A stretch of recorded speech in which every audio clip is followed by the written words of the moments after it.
Bon, je vous souhaite la bienvenue. La conférence d'aujourd'hui s'inscrit dans le cadre de 4 conférences sur la couleur, puisque j'ai souhaité, de manière à laisser un espace un peu plus large à chaque couleur, faire ça sous forme d'un cycle, c'est-à-dire travailler et expliquer 3 couleurs chaque journée, de manière à laisser un peu plus d'espace aux explications et surtout un espace aux questions que vous pouvez poser. Donc aujourd'hui, on va aborder 3 couleurs qui sont l'or, le jaune et le vert et l'émeraude. Vous verrez, moi je scinde ça en 2 couleurs, vert et émeraude, pour une raison particulière que j'expliquerai tout à l'heure. Bon, d'abord, je voudrais redonner quelques principes de base, puisque je pense que tout le monde n'était pas là hier, concernant les principes sur lesquels fonctionne la couleur et de quelle façon la couleur a une incidence très très prononcée et très puissante sur le métabolisme et surtout sur le plan physiologique, via le système endocrinien. En fait, le code chromatique, on l'a en fait dans l'ADN, puisque au niveau des codes génétiques, on peut traduire en fait l'ADN en code chromique et en fonction de ce capital qui est mis à notre disposition à la naissance, on va avoir certaines couleurs qui vont être particulièrement bien disposées, on va dire, c'est-à-dire c'est en quelque sorte nos qualités. Par exemple, si on a un vert qui est bien installé, qui est bien installé à la naissance, on va parler du vert aujourd'hui, on va être quelqu'un qui est facilement dans l'ouverture et dans la rencontre par rapport aux autres. Ça se fait d'une manière quasiment spontanée, quoi. Il n'y a pas d'effort à faire. Si par contre le vert est mal aspecté, on va avoir tendance un peu à se replier sur soi, on va avoir du mal à rentrer en communication avec les autres, etc. Donc on dispose en fait d'un bagage de naissance auquel vont s'ajouter en fait d'autres bagages qui sont les bagages liés à notre propre histoire de vie. Et cette propre histoire de vie, on dit en voir de toutes les couleurs, c'est un peu ça, c'est-à-dire que tous les événements de notre vie peuvent être traduit en couleurs en fait, c'est-à-dire en code chromique, en code chromatique, et vont se traduire notamment pour les événements marquants et notamment tout ce qui est choc, tout ce qui est choc de vie ou grande transition, vont se traduire par l'inscription sur le plan cellulaire de sous-programmes, puisque le programme général c'est le code génétique, c'est l'ADN.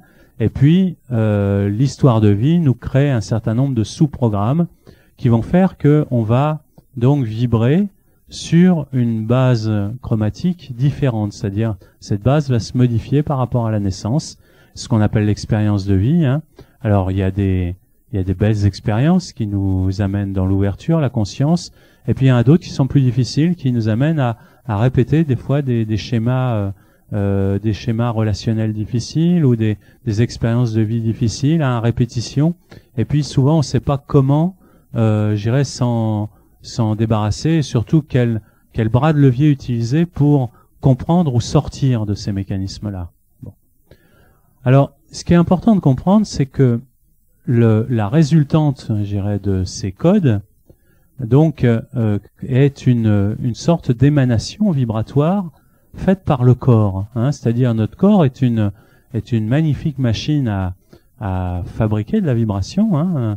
Donc le corps a une fréquence vibratoire et cette fréquence vibratoire va attirer à nous des fréquences de même nature. Alors ça c'est très très très important parce que si par exemple vous vous levez le matin, vous êtes de mauvaise humeur, vous êtes agressif, vous pouvez être certain que dans la journée tout va aller de travers, c'est-à-dire que vous allez vous faire agresser par quelqu'un, par des gens, vous allez vous faire engueuler, etc. C'est-à-dire toute la journée va être en quelque sorte régie par cette énergie. Si par contre vous vous levez de bonne humeur, avec le sourire, joyeux, etc., bah, tout va merveilleusement se passer et vous allez vous rendre compte que vous rencontrez que des bonnes choses dans la journée. Bon, en fait, c'est le jeu de la résonance. Et le corps fonctionne, en fait, par ce jeu de résonance, c'est-à-dire que selon l'émission vibratoire qu'émet le corps en permanence, on va attirer à soi des événements de même nature.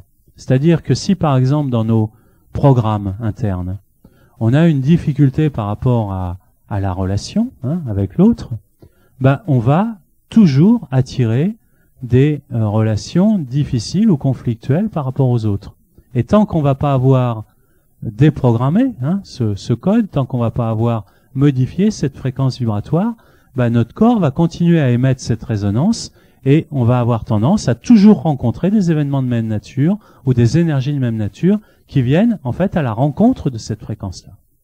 Alors ça, c'est très très important de comprendre ça parce qu'en fait, on a le moyen, par le biais de la couleur, de complètement déverrouiller ce type de mécanisme, c'est-à-dire que en fait, la couleur n'est pas quelque chose qu'on va injecter de l'extérieur, c'est pas comme ça que ça se passe. La couleur, quand on travaille avec, ne va se contenter que de venir réimpulser, réinitialiser en quelque sorte le code couleur qui est déjà présent à l'intérieur de nous. Et ça, c'est très important parce que dans toute approche vibratoire, en fait, la couleur est une approche par définition non intrusive. Non intrusive parce qu'elle ne peut pas être plaquée de l'extérieur, elle ne peut que venir réveiller des choses qui sont déjà présentes à l'intérieur de nous.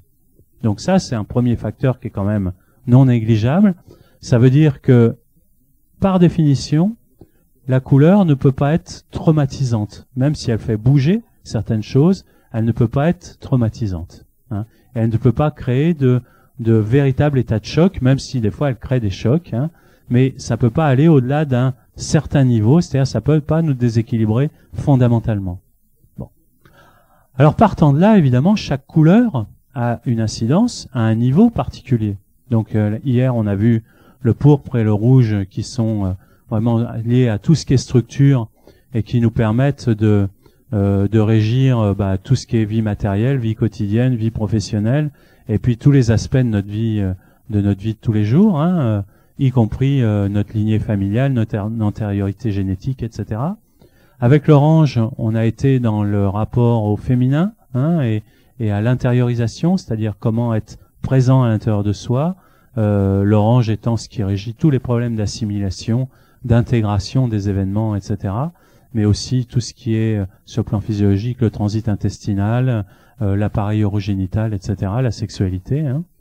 Et puis aujourd'hui, on va continuer avec l'or. Donc, comme on est dans le cadre d'un atelier, je vais vous faire un peu travailler.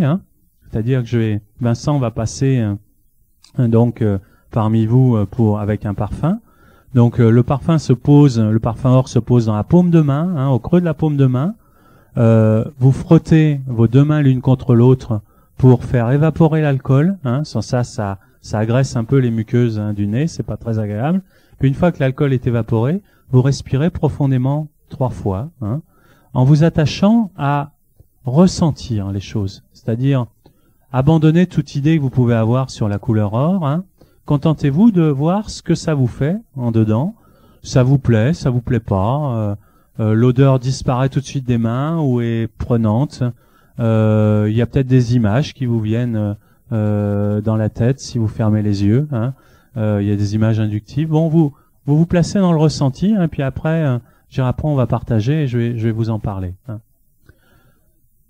Ce qui est alors par rapport à la couleur, donc il y a évidemment différents moyens d'utiliser la couleur. Il y a la couleur déjà, on vit dedans. On vit dedans, on a des murs de couleur chez soi, on porte des vêtements de couleur, notre alimentation a de la couleur, donc la couleur est quelque chose qui nous entoure. On n'est pas dans un univers uniforme avec une seule couleur. On a la chance sur la planète Terre d'être dans une richesse chromatique vraiment extraordinaire. Donc on a déjà un rapport à la couleur. Alors le rapport à la couleur, c'est simple.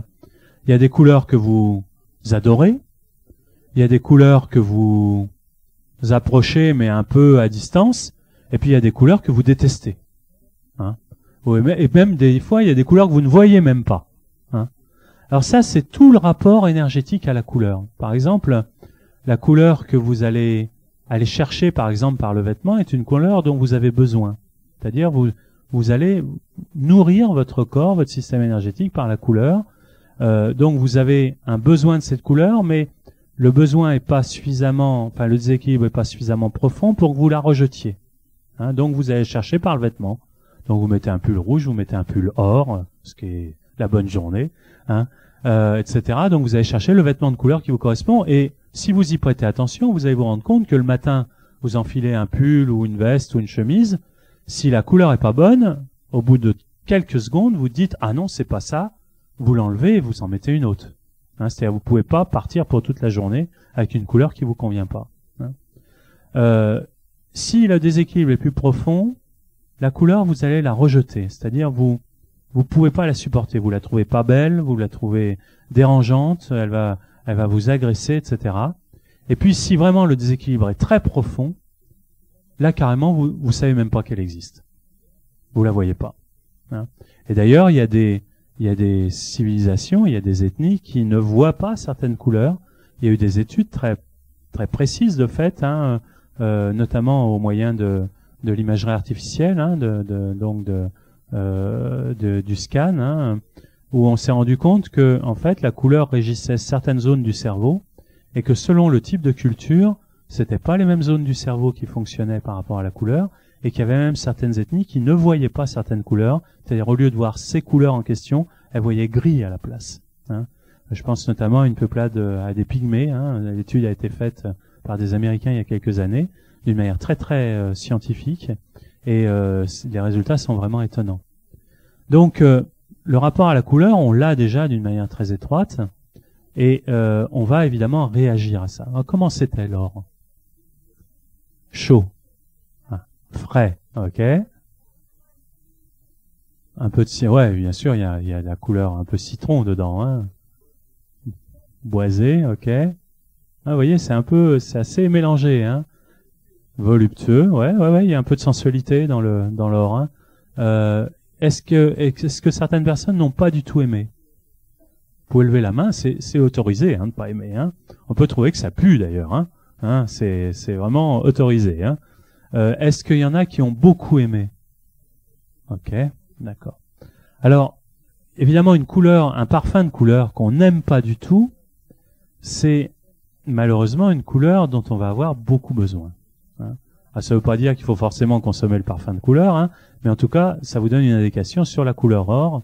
Et la couleur or, c'est une couleur très particulière dans la gamme chromatique. Elle est un petit peu en marge des autres. Hein. En fait, c'est une couleur qui connecte à l'identité profonde.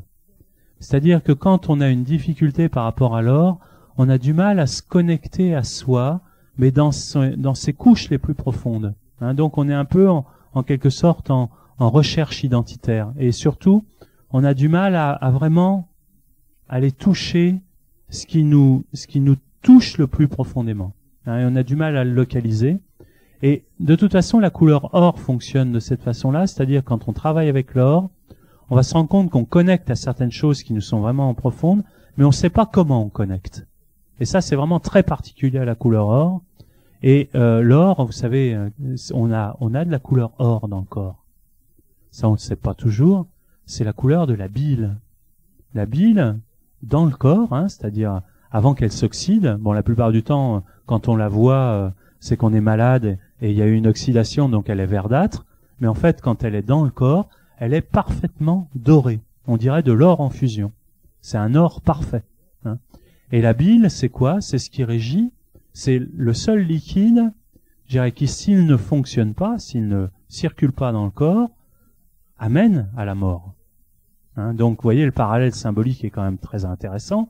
C'est-à-dire que la couleur or, qui est la couleur de connexion à soi et de connexion à ses codes d'origine, à son identité profonde, si on n'est pas connecté à cette couleur, quelque part, on n'est pas connecté à soi et on peut en mourir. Hein. C'est aussi la couleur qui va régir, évidemment, tous les mécanismes de diabète. Hein. Donc, les terrains prédiabétiques, etc., sont liés à la couleur or. Donc, l'or est vraiment une couleur qu'on va, par exemple, préconiser quand on veut faire un travail de reconnexion avec soi, c'est-à-dire bon, on est dans une démarche de recherche personnelle, on cherche le moyen de, par exemple, de se connecter à son âme, hein, parce que il y a pas beaucoup de modes d'emploi pour se connecter avec l'âme. On parle toujours de l'âme, etc. Mais où elle est et comment on rentre réellement en contact avec, et surtout comment est-ce qu'on peut être sûr qu'on est vraiment en contact avec. C'est la couleur or et la couleur indigo qui amènent ça. C'est-à-dire en travaillant en combinaison avec ces deux couleurs, à un moment donné, on connecte avec cette énergie de l'essence, hein, avec cette énergie de l'âme, et on a, au moment de la connexion, on a vraiment la certitude, c'est-à-dire on se pose plus la question, on a vraiment la certitude qu'effectivement on est connecté et que c'est ça. Hein. Et c'est ces deux couleurs qui permettent ça. Donc sur un plan plus cartésien, l'or, ça va être le rayonnement. Hein, c'est-à-dire, qu'est-ce que je m'autorise à être? Est-ce que je m'autorise à rayonner ce que je suis? Donc évidemment, pour rayonner ce que je suis, il faut que je m'accepte tel que je suis. Hein.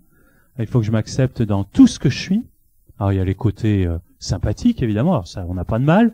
Puis il y a les côtés un peu moins sympathiques où on est un peu plus grognon, un peu plus ronchon, un peu moins agréable, un peu moins ouvert, etc. Voire même carrément fermé. Bon, mais tout ça c'est nous, hein. Et on est tous ces aspects à la fois. Et l'or va nous aider à admettre, à accepter l'intégralité de ce que nous sommes, et du coup à nous autoriser à les mettre à l'extérieur, c'est-à-dire à le rayonner. Non pas dans une énergie de volonté en disant « moi je suis ceci, cela, et je vous le montre ». Non, c'est pas ça, hein, le rayonnement. C'est « je suis simplement en moi-même, et puis je laisse circuler ce qui émane de moi, et je le partage avec vous ». Voilà. Parce qu'il y a un tout autre positionnement, évidemment. Hein. Je vous le montre, c'est le jaune qu'on va faire maintenant. Hein. Donc on va passer le jaune. Donc vous allez voir que le jaune est quand même sensiblement différent, quoique ça soit aussi dans la même tonalité, hein, puisque alors toutes les couleurs se superposent, hein, donc il n'y a pas de problème. Vous pouvez superposer toutes les couleurs dans la paume de votre main. Hein. Il y a une chose qui peut se passer, je ne sais pas si vous avez eu, certains d'entre vous ont eu le cas, quand on respire un parfum de couleur, des fois, au bout de la deuxième ou de la troisième inhalation, il n'y a plus rien dans la main. Le parfum a disparu. C'est comme si on n'avait pas eu assez. Bon, en fait, c'est le système énergétique qui pompe la fréquence. Et évidemment, le parfum disparaît. Hein. Ça veut dire qu'on n'en a pas eu assez, qu'il faut en remettre. Hein. Donc dans ces cas-là, il faut revaporiser, hein, de manière à réalimenter. Et il faut réalimenter jusqu'à ce que l'odeur demeure. Hein. C'est pareil si vous détestez l'odeur. Hein, c'est très fréquent, hein, qu'on n'aime pas, notamment dans l'or et le jaune. Hein, c'est très très fréquent qu'on soit réactif. De toute façon, les couleurs d'aujourd'hui sont des couleurs où on est assez réactif. Hein. Le vert et l'émeraude aussi, des fois ça fouette un peu. Hein. Tout simplement parce que l'or et le jaune ont trait à tout ce qui a rapport avec notre plan émotionnel.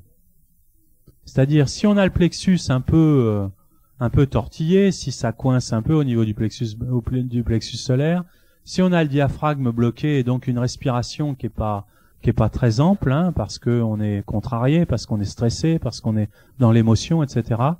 On va être en fait en excès de jaune, hein, en excès de jaune. Et évidemment, quand on va passer le jaune, le parfum jaune, ça vient appuyer sur l'excès de jaune qui est déjà le nôtre. Et alors là, ça fait presque mal au niveau du plexus solaire. Hein. Alors, il n'y a pas de problème. Hein. De toute façon, à la fin de la séance, j'ai amené un parfum pour détendre tout ça. Hein. Donc, il n'est pas prévu au programme de la conférence, mais on le passera pour que vous puissiez repartir en bon état. Hein. Donc, vous inquiétez pas.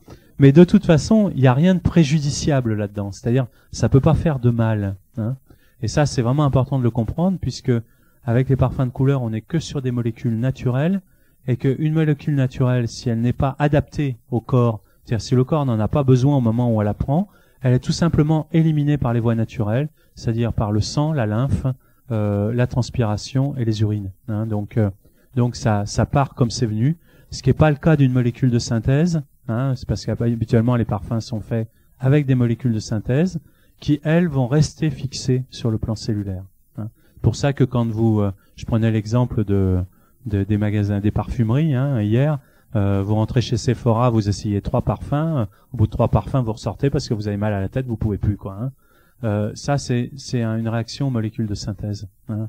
Aujourd'hui, la totalité des parfums que vous trouvez dans le commerce sont faits à au moins, je dirais, 80%, hein, et je dis bien au moins 80% pour les grandes marques, et c'est 100% pour les marques moyennes, de molécules de synthèse. C'est-à-dire, il n'y a plus d'huile essentielle dans les parfums aujourd'hui du commerce, pour une raison toute simple, hein, c'est pas parce que les parfumeurs, les fabricants de parfums fabriquent de la cochonnerie, hein, bon, c'en est, malheureusement, hein, mais en fait, les exigences du marché sont telles que quelqu'un qui utilise un parfum de marque, va vouloir que ce parfum sente toujours la même chose pendant 10 ans, 20 ans, 30 ans. Hein. Un Chanel numéro 5 d'il y a 30 ans doit sentir exactement la même chose qu'un Chanel numéro 5 aujourd'hui. Hein. Et si ça sent pas comme pareil, bah la clientèle n'est pas satisfaite. Et le seul moyen de stabiliser un parfum de cette façon-là, c'est de travailler avec des molécules de synthèse, parce que les huiles essentielles, bah c'est comme un bon vin, c'est comme un bon cidre ou une bonne confiture. Ça dépend de l'année, ça dépend des terrains sur lesquels ça pousse, ça dépend de l'ensoleillement, c'est-à-dire l'odeur change tout le temps. Et ça change à chaque lot qu'on utilise. Hein. Donc dans l'industrie de la parfumerie, on peut pas utiliser ça. Comment c'est le jaune? Épicé. Ah tiens, c'est surprenant. Citron, oui, citron. Léger, ouais. Fort, ouais. Agréable, pas agréable, pas agréable. Un peu pain d'épices. Ah, il y a des réactions là. Hein, ça pétille un peu le jaune, hein, quand même. Hein. Vous trouvez pas? Hein, c'est comme du champagne. Hein. C'est ça le jaune. Le jaune, c'est la joie, c'est la gaieté, c'est le rire. Bon, quand le jaune est mal positionné, c'est le stress, c'est l'angoisse, c'est les pleurs, etc. Hein. En fait, c'est la vie. Hein. C'est tout simplement la vie. Le jaune, c'est aussi la lumière. Hein. Donc c'est vraiment tout ce qui pétille, tout ce qui attire l'œil, tout ce qui rend vivant. Hein. Bon, mais aussi le jaune, c'est tout notre désir de contrôle. Je veux comprendre, je veux me transformer, je veux me rééquilibrer, je veux garder la maîtrise de telle et telle chose. En fait, je lâche pas, quoi, et je lâche rien. Hein. C'est la notion de compétition aussi. Être le meilleur à l'école, être le meilleur à son travail, être le meilleur dans ses études, être le plus, le meilleur spirituellement, le plus zen. Hein. Bon, c'est bien tout ça, mais tout ça, c'est de l'excès de jaune. C'est de l'excès de volonté, c'est de l'excès d'ego. En fait, le jaune travaille sur l'ego. Hein. C'est-à-dire sur toute la notion de vouloir contrôler, vouloir maîtriser les choses. Or, on est dans une culture qui incite à ça et qui ne nous apprend que ça. Donc, toute notre société est en excès de jaune. Donc, toute notre société est en excès de volonté. Toute notre société a mal au foie, c'est-à-dire a des problèmes sur le plan hépatique, parce que le jaune, c'est le plan hépatique. Hein. Et évidemment, quand on est en excès de jaune, on a des brûlures d'estomac, on a des aigreurs, la digestion, c'est pas génial. Alors on se dit c'est l'alimentation, oui et non, hein, parce que vous pouvez avoir une alimentation d'extrêmement bonne qualité, hein, donc j'imagine que si vous venez ici c'est votre cas, hein, vous êtes en tout cas attentif à ça, hein, mais quand même vous vous retrouvez quand même avec des problèmes de digestion, avec des problèmes d'assimilation, avec des problèmes de transit intestinal, etc. C'est l'excès de jaune. C'est aussi simple que ça. Hein. Qu'est-ce qu'on fait quand on est en excès de jaune? Il faut surtout pas travailler avec le jaune, parce que le jaune, c'est excès d'acidité. Hein. Donc si vous mettez du jaune sur le jaune, ce que je viens de vous faire là, vous êtes encore plus acide. On va réparer, hein, vous inquiétez pas. Vous êtes encore plus acide, donc encore plus agressif, encore plus dans le contrôle, encore plus dans le mental, parce que là, j'irais, le jaune a une incidence sur le mental. Hein, et en fait, il va pas falloir travailler sur le jaune, il va falloir travailler sur l'orange, qui va vous ramener à l'intérieur de vous, qui va adoucir, qui va calmer, etc. Et le turquoise qui va apporter énormément de pacification. Hein. Donc le jaune est vraiment une couleur dans laquelle on est on va dire en suractivité dans 90% des cas. Hein. On va essayer le vert maintenant. Alors le jaune en suractivité, ça fait quoi? Ça fait des gens qui respirent mal. Ça respire mal, c'est-à-dire que l'amplitude respiratoire est bloquée.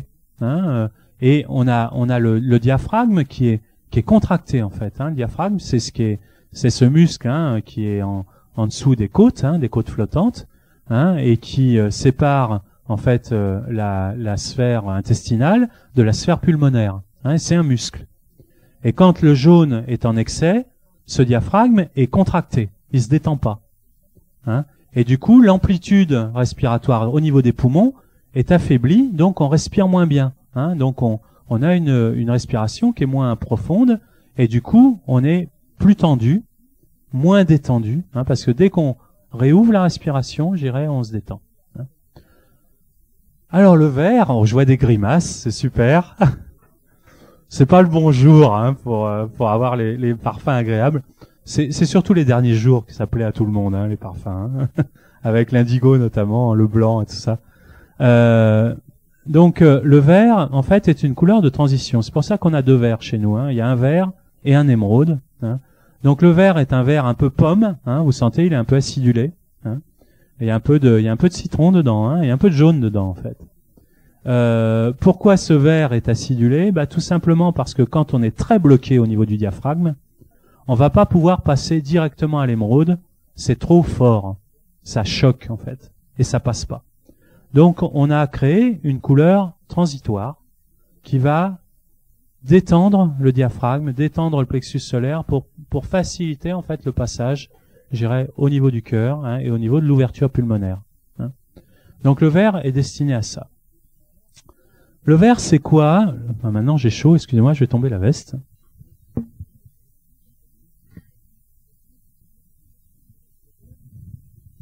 Le vert en fait est la couleur qui régit on peut dire notre bulle, notre sphère. Hein, c'est-à-dire que quand on est en manque de vert, on est tout à l'étroit dans sa bulle. C'est-à-dire on a une bulle qui s'est rétrécie hein, sur le plan énergétique. Et une bulle qui est rétrécie, ça fait quoi? Ça fait que si on a à se tourner, par exemple, hein, pour regarder ailleurs, on a du mal.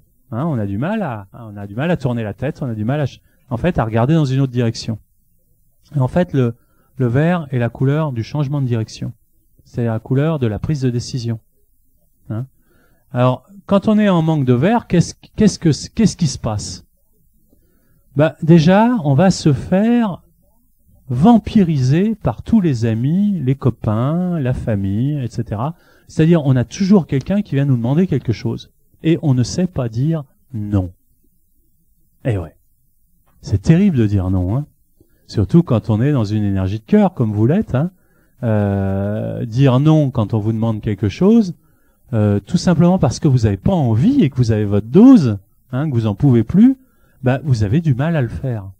Hein. Et plus vous avez du mal à le faire, et plus vous perdez votre verre, et plus vous perdez de votre verre, et plus on vient vous en demander. Bon, jusqu'au jour où il se passe quoi? Vous explosez.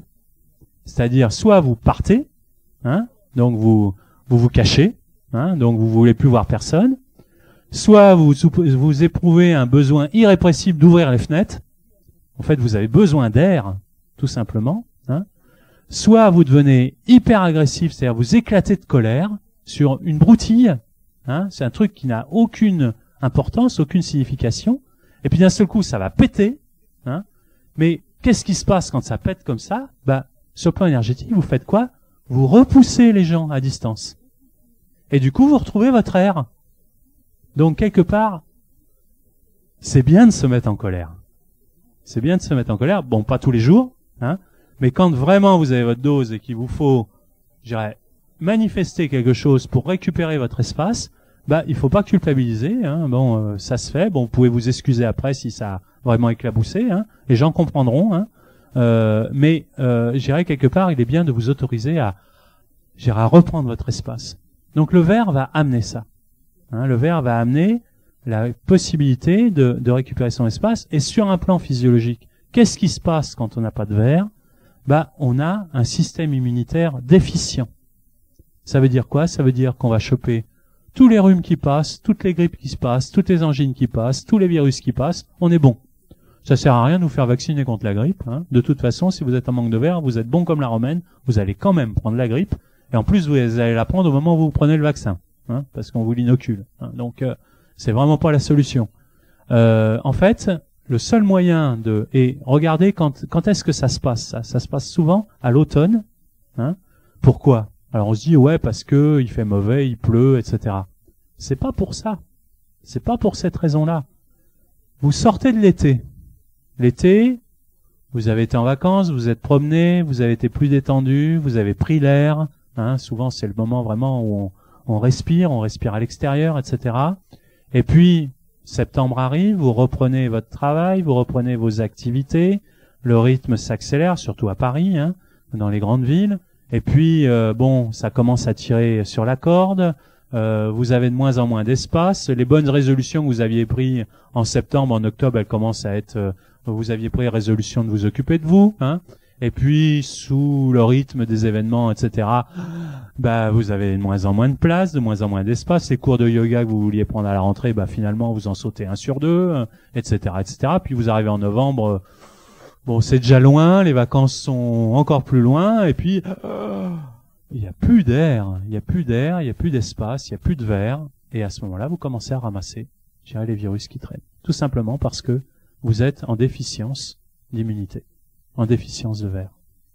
Donc, pour avoir une immunité, je dirais, équilibrée, il faut simplement entretenir son verre et travailler avec le parfum vert. On va passer Comment c'était le verre? Ça décoiffe un peu, hein. C'est pas génial en fait celui-là, hein. Hein? Ouais, c'est un peu acide, hein. C'est un peu, ouais. Alors, je vous donne l'info, hein. Je donne l'info. Ah, quand on est souvent on se culpabilise, hein. Alors vous culpabilisez pas, hein, parce que je pense que la réaction est quand même assez unanime. En fait, quand on est en manque de verre, hein, c'est que on a véritablement, je dirais, une déficience sur le plan justement de cet espace, hein, personnel, et on a véritablement à le rétablir. Hein. Donc ça c'est une indication pour vous. Hein. Même si l'odeur vous est pas agréable, je dirais, c'est important de travailler avec le verre, hein, de manière à. Alors c'est plus facile de travailler avec un parfum vert que de porter un pull vert, parce que vous verrez, si vraiment le vert pour vous est une couleur difficile, essayez de porter du vert, vous n'allez pas y arriver, hein. C'est impossible. Hein. Il y a d'autres couleurs où c'est un peu plus facile, mais le vert, vous allez absolument pas y arriver. Hein. Hein. Donc, il est plus facile d'utiliser un parfum, je dirais, d'une manière épisodique. Alors, le vert, c'est quoi? C'est aussi tout ce qui est huile essentielle de cyprès, d'eucalyptus, etc. Hein, si vous préférez travailler avec simplement des huiles de cèdre, si vous préférez simplement travailler avec des huiles essentielles pures, hein, que vous trouverez sur le salon, hein, bah c'est les conifères, hein. C'est ça qui amène la fréquence du verre. Bon, nous c'est un combiné, hein, évidemment, qui est beaucoup plus efficace. Hein, c'est pour ça qu'on les travaille de cette façon-là. Mais le désagrément par rapport au verre ou par rapport à l'émeraude que vous êtes en train de sentir vous donne l'indication qu'il vous faut retrouver, en fait, que vous êtes en déficience par rapport à cette énergie et qu'il vous faut retrouver en fait cette fréquence vibratoire et donc l'alimenter. Hein. Donc moi je vous conseille véritablement de le faire.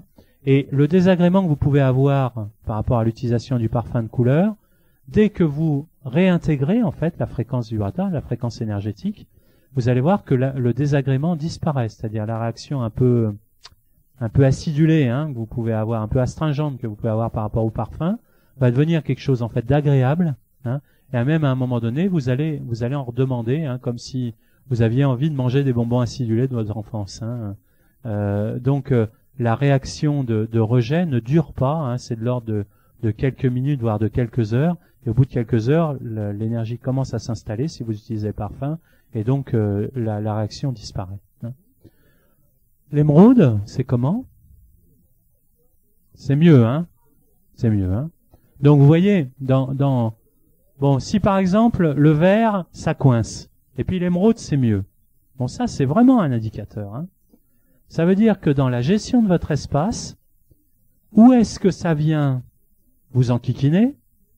C'est dans tout ce qui est d'ordre émotionnel et affectif. Voilà, c'est là que ça se passe pour vous.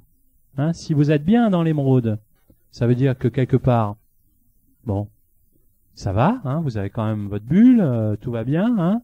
Hein, mais si vous êtes mal dans le verre, ça veut dire que quand même, il y a des choses qui viennent vous manger cet espace, hein, et qui sont des choses d'ordre émotionnel, affectif.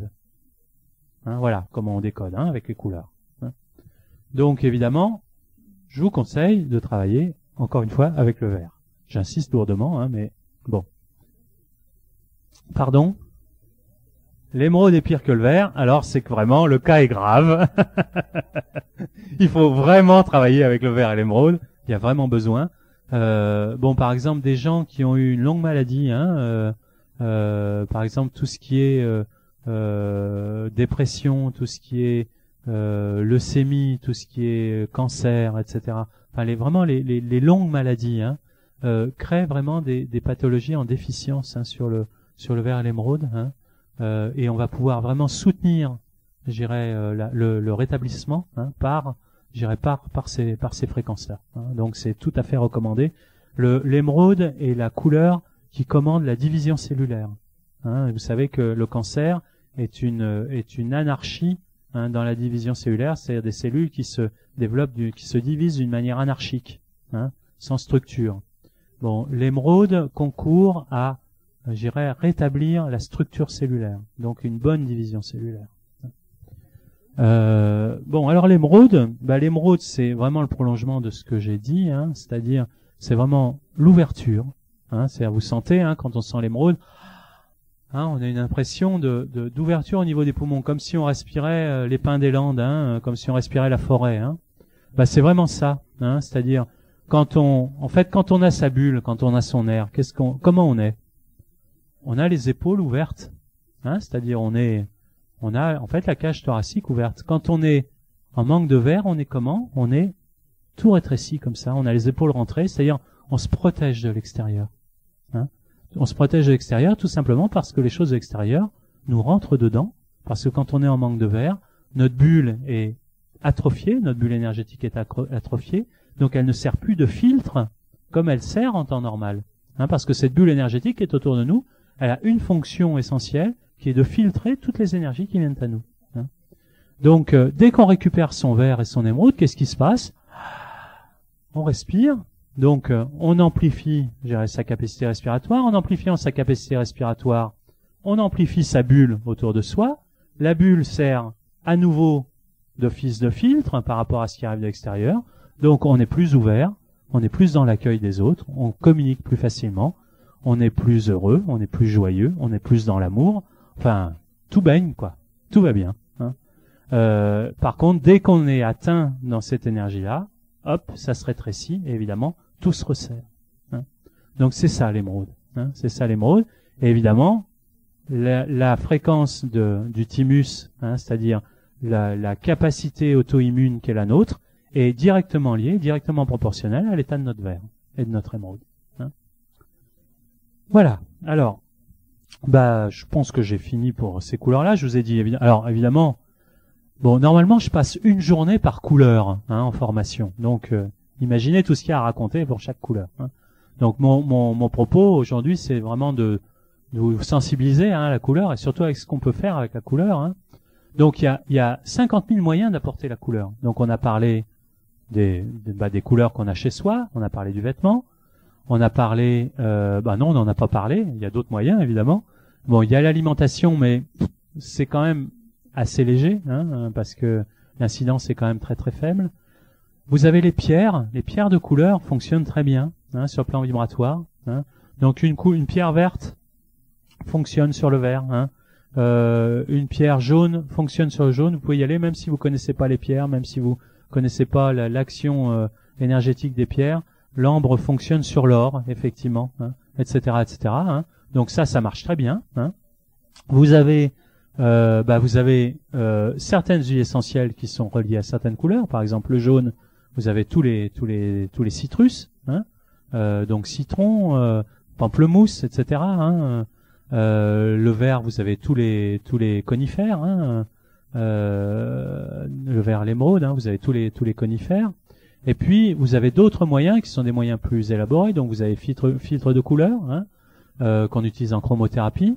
Vous avez des lunettes que vous pouvez porter aussi. Hein. Bon, j'en présente, hein, sur le stand. Je vais pas en parler aujourd'hui, mais voilà, hein, voilà sous quelle forme ça se présente, qui sont en fait des filtres en polycarbonate qui font passer la lumière, hein, donc au travers un filtre coloré, et qui transforme la fréquence vibratoire du nerf optique, qui lui va aller entraîner l'information sur le plan endocrinien et sur le plan hormonal, comme le fait un parfum de couleur. Et puis vous avez les parfums de couleur qui sont, pour moi, on va dire l'aboutissement, hein, du travail sur la couleur, où la combinaison des huiles essentielles, de l'excipient, donc qui permet une meilleure assimilation au niveau de la peau, du sang, hein, et de l'olfaction, et les combinés d'huiles essentielles donc qu'ils composent, ceci couplé à la fréquence vibratoire de la couleur, font qu'on a là un moyen extrêmement puissant et extrêmement efficace pour amener l'énergie de la couleur. La preuve, c'est que vous avez été réactif instantanément en sentant le parfum de couleur. Donc, si ça marchait pas, vous sentiriez rien. Hein, c'est aussi simple que ça. Hein. Donc maintenant, si vous voulez, je vais répondre à des questions. Monsieur ? Ouais. Alors, comment expliquer donc que le corps rejette quelque chose dont il a besoin ? C'est simple en fait. Hein. Quand un déséquilibre énergétique est profond, hein, c'est-à-dire qu'il est véritablement installé, le corps sur le plan vibratoire n'a plus la possibilité d'aller à la rencontre de cette fréquence. C'est-à-dire cette fréquence est barrée quelque part. Hein. Et là, on rentre tout à fait, je vais un peu déborder, hein, au niveau de la réponse, hein, on rentre tout à fait dans ce qu'on appelle la médecine quantique. C'est-à-dire aujourd'hui, on se rend compte, sur le plan thérapeutique, qu'il y a des aspects qu'on ne peut plus soigner. C'est-à-dire on soigne, par exemple, on a longtemps soigné beaucoup de choses, par exemple avec les élixirs floraux, qui marchent toujours très bien d'ailleurs. Hein. Et puis, mais même avec les élixirs floraux, on se rend compte qu'à un moment donné, ça cale. C'est-à-dire on n'arrive pas à dépasser un certain stade. Pourquoi ? Tout simplement parce que le choc qui a créé ce déséquilibre, c'est un choc traumatique qui a créé ce déséquilibre, est pas ici et maintenant. C'est-à-dire, il n'est pas là. Et les élixirs floraux travaillent ici et maintenant. Là, dans le corps, dans le présent. Et si la source se situe ailleurs, par exemple, sur l'antériorité familiale, sur des chocs qui sont antérieurs, bien antérieurs, hein, de plusieurs mois, voire plusieurs années, dans notre propre vie, etc., ou, mais là je déborde, hein, mais on est vraiment, c'est pas moi qui le dis, hein, c'est les physiciens, dans d'autres dimensions, hein, on va avoir l'impossibilité, en fait, de rétablir la libre circulation énergétique de cette fréquence.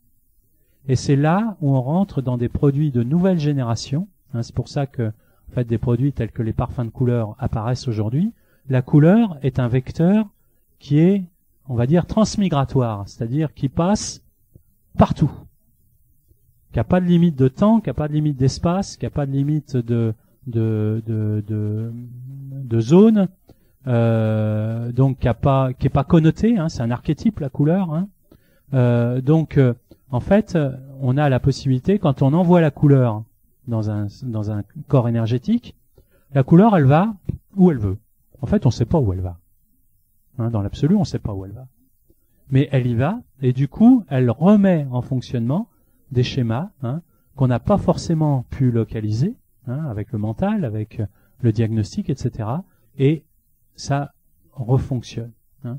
Donc le corps, à certains moments, est pas capable, je dirais, d'aller chercher par lui-même une couleur qui lui manque, hein, voire même, il va aller plus loin, c'est-à-dire il va la refuser. Il va la refuser. Si par exemple vous êtes en manque profond d'orange, vous allez voir un orange, vous allez vous dire, mais cette couleur, elle est dégueulasse, ça me plaît pas, j'en veux pas, enfin vous allez être extrêmement réactif, et ça peut même aller beaucoup plus loin, c'est-à-dire vous aimez pas les oranges, vous aimez pas les carottes, vous aimez, bon, bref, ça peut être vraiment un refus total, quoi. Hein. Et là, à ce moment-là, il faut un peu forcer, je dirais, le système en réamenant la couleur par différents moyens. Une autre question? Oui, monsieur?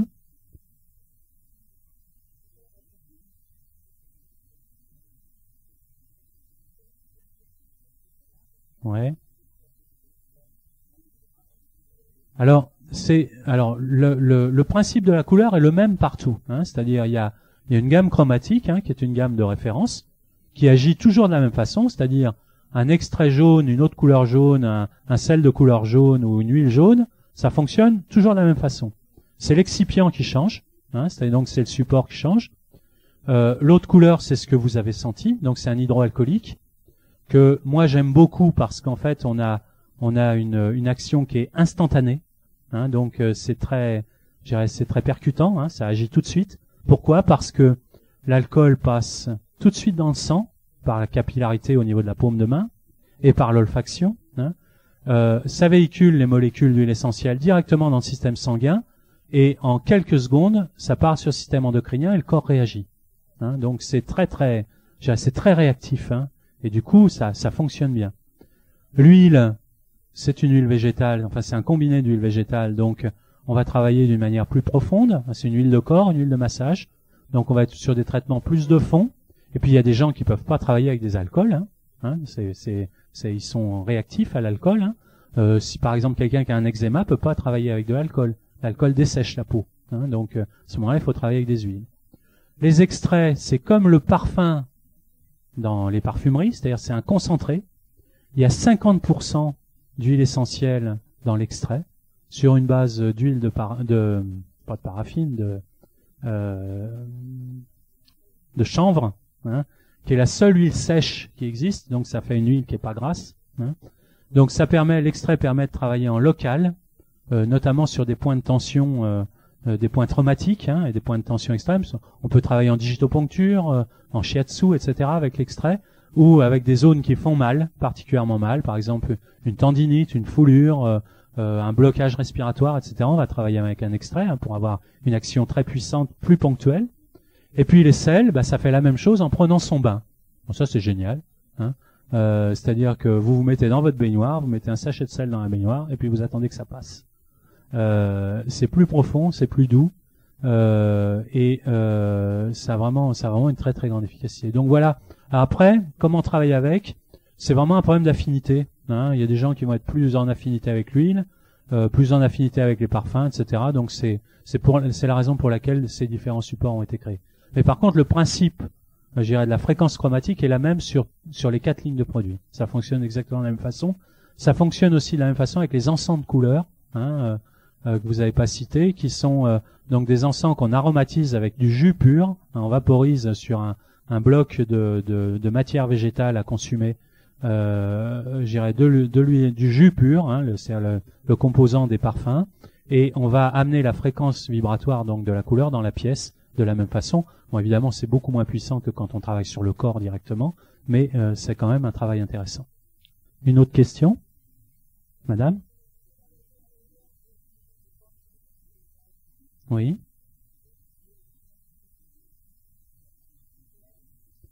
C'est-à-dire vous parlez dans les types de couleurs. Dans les pierres. Les pierres, de toute façon, toutes les pierres vertes travaillent sur le vert. Je vais pas faire une conférence sur les pierres parce qu'on pourrait faire 1 heure aussi, hein, enfin même plusieurs jours, hein. Mais toutes les pierres vertes travaillent sur le vert, hein, donc il n'y a pas de problème, hein. Après, il y en a qui sont plus douces les unes que les autres. Monsieur? Alors, je vous la donnerai au stand, hein. Les quintessences sont une autre ligne de parfum qui travaille pas du tout à la même fréquence que les parfums de couleur, hein, qui sont autre chose, hein. Donc ça, si vous voulez, je vous en parlerai au stand, hein. Une autre question, madame?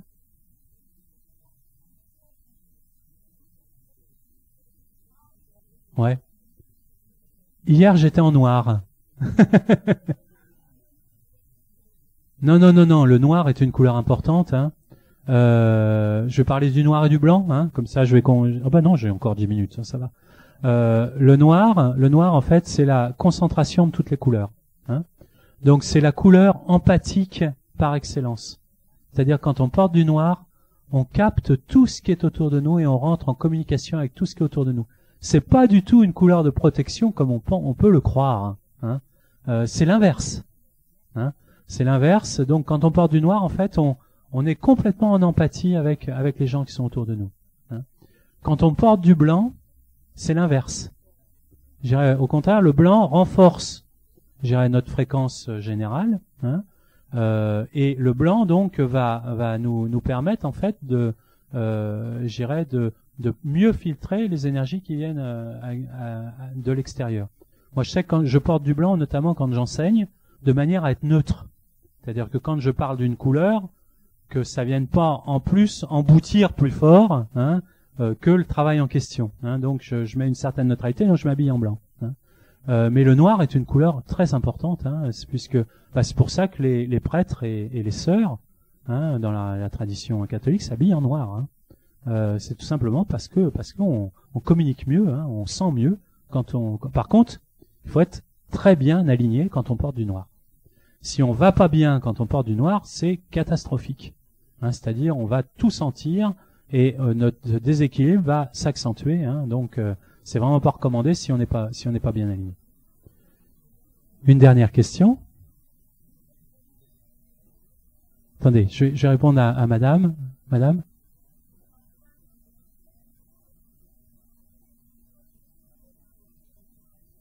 Je comprends pas du tout votre question. Hein. Ah, si on offre un parfum de couleur à quelqu'un, vous savez, toute chose qu'on offre à quelqu'un en se branchant dessus, c'est-à-dire en la connaissant la personne, c'est une résonance vibratoire. On peut pas se tromper. Hein. Si en pensant à quelqu'un, vous pensez à une couleur en question, vous pouvez être certain que vous vous trompez pas. De la même façon que si vous lui faites un cadeau en étant vraiment branché sur elle, quel que soit le cadeau, vous n'allez pas vous tromper. Hein. C'est un jeu de résonance. Hein. Donc on peut tout à fait acheter un parfum de couleur pour quelqu'un. Hein. Après, savoir si la personne va s'en servir ou non, ça c'est une autre histoire. Hein. Ça c'est une autre histoire. Bon, on va arrêter là. Hein. Donc si vous souhaitez, on a un beaucoup plus gros catalogue, il y a plus d'informations à vous donner éventuellement donc au stand, c'est le stand de P24. Hein. La prochaine conférence, et je sais plus quand, je crois dans 2 jours, avec les suivantes, hein, c'est-à-dire turquoise, rose et bleu. Hein. Et puis je vous souhaite une bonne après-midi et merci de votre écoute.